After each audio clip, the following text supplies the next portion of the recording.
what happened this year. For most citrus growers, some conventional guys sprayed up to 5 times for thrip. And with the light crop, some growers, at least according to some in the industry, said, forget it, we just aren't picking this year. However, for the most part, my organic fruit is doing just fine.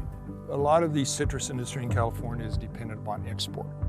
And the export takes first top quality fruit, no scarring, and they pay a price for it. Some people are saying that only 30% of this year's crop is eligible for export, which means that bulk of that fruit that normally would have gone to export now goes into the domestic market, and we'll see what happens. I even called up my insurance guy and I said, you know, come on out and look at this, but this organic stuff is looking pretty good.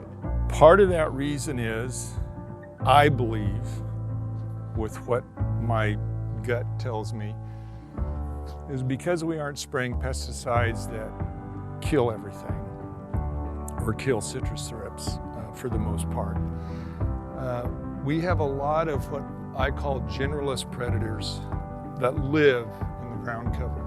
That allows certain predators like the Eusaeus tularensis mite that feeds on young citrus thrip are able to have enough of a population to make a dent. But more than that, in my humble opinion, is there's just generalist predators.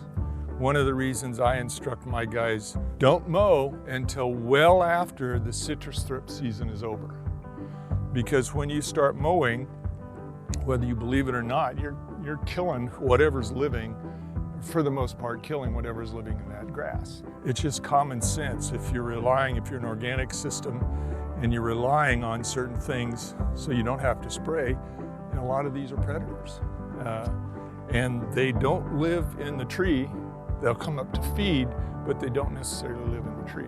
So if that isn't a glowing report for organics, I don't know what is. I'm pretty pleased with the lack of scarring that I'm seeing on these trees compared to a lot of people.